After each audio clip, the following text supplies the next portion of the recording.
Alright, well, I'm still on the road here because I got plenty of fucking hours to kill. And, you know, I'm not really pissed about it, I guess. I'm only an hour out of time, unfortunately. But you know, I don't have to pay for gas either, so you gotta look at that. And there's no emissions, so there's at least something for that. But either way, this really wouldn't be a big deal, and this is kind of what I, you know, understood when I bought the car. You know, originally I bought it with the idea of getting, you know, having autopilot, not actually having to drive too much.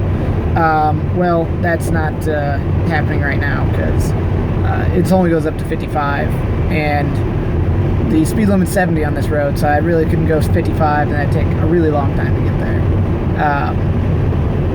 But you know, once you have autopilot, you know, the cost of that extra hour of driving, you know, as far, you know, like I don't have a line for people trying to use my car. You know, they don't have their self-driving, you know, it's not costing me anything by being in the car longer.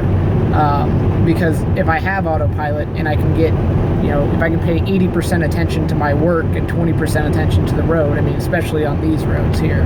And obviously, I wouldn't do it anywhere near the cities or even around the cities and beltways because there's a way more traffic. But, I mean, it's pretty freaking straight here. There's, you know, I can probably see for a mile ahead of me, and there's 3 cars ahead of me.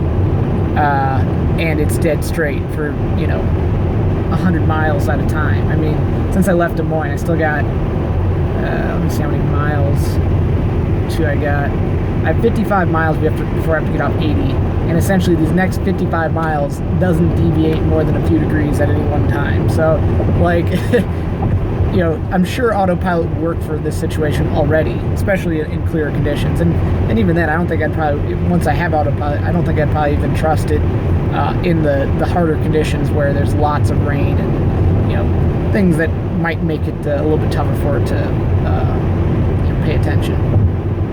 But so yeah, you know, like, yeah, it's inconvenient because you don't have that. You can't just go as fast as you want. It's like, you know, I drive my Mini Cooper, you know, I'd get like 400 miles in a tank. I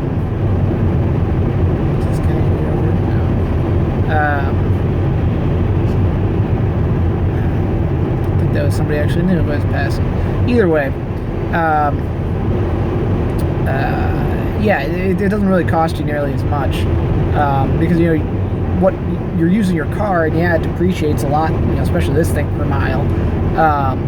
But your attention is worth way more than just about anything that you use.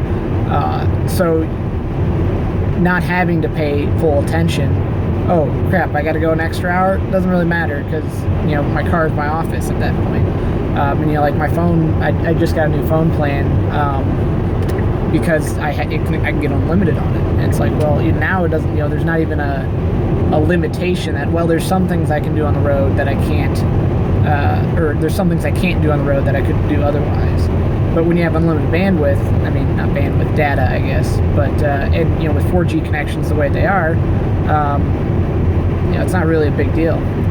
That is, I guess, one other thing, too. I'm kind of in the sticks out here, not really, I'm on 80, but, still, you know, there's not a whole lot around here, and I'm pretty sure the 4G coverage is provided through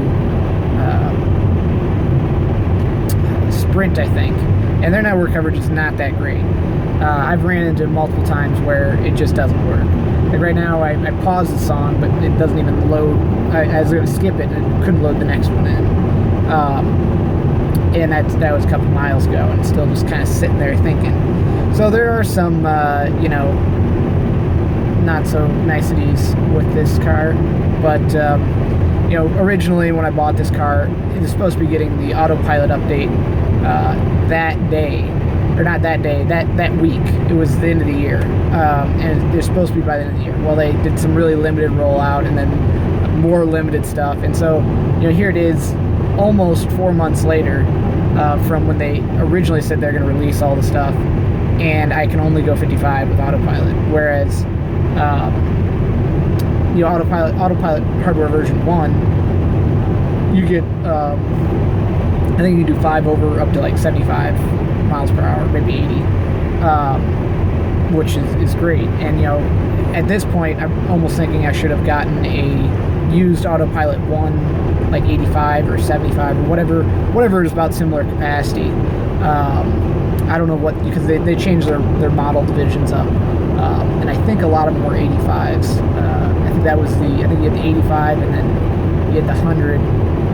And I don't even think they made the 60s that much. I know they discontinued them now after I got mine, because I was originally going to get the 60, but I just, I figured, well, I'm going to have to upgrade it. I'd rather have it upgraded and get that on the loan instead of trying to upgrade it later when I find out 60 isn't enough, which, 75 isn't even enough, really.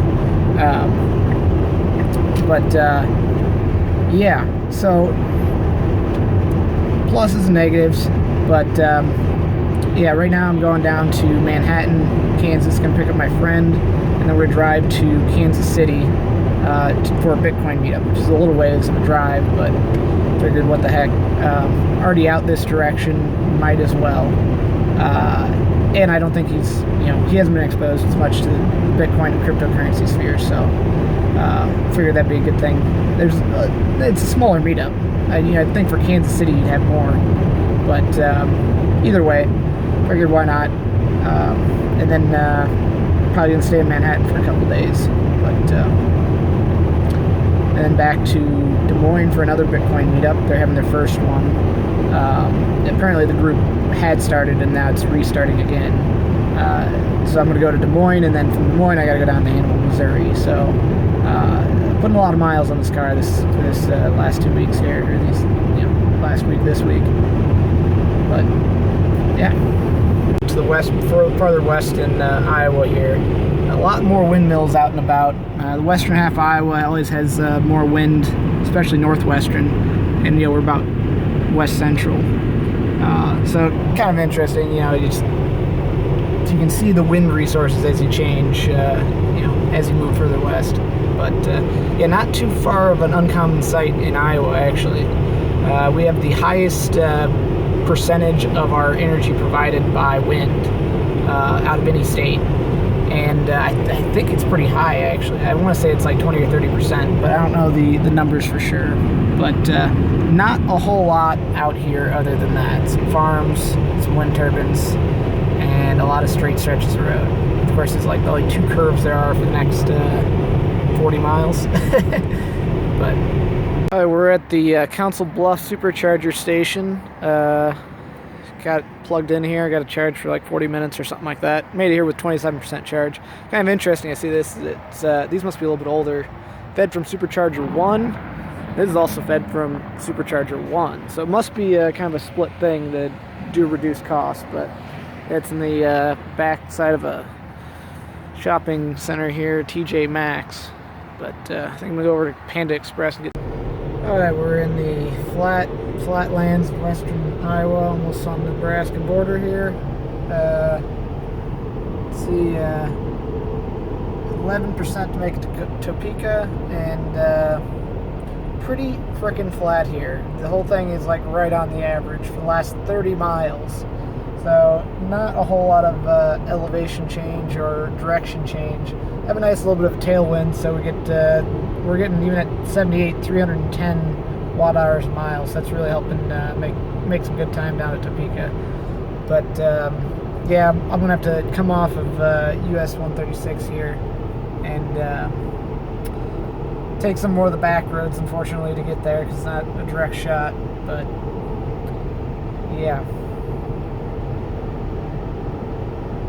I believe this is Supercharger stop number 6 now in Topeka.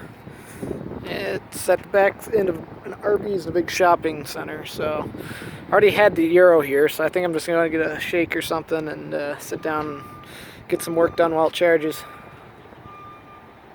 I think this is stop number 7. We stopped at Topeka on the way out back to Kansas City. The Bitcoin meetup was a bit of a bust. It looks like there's another Tesla over there. I don't know. Looks like an older one.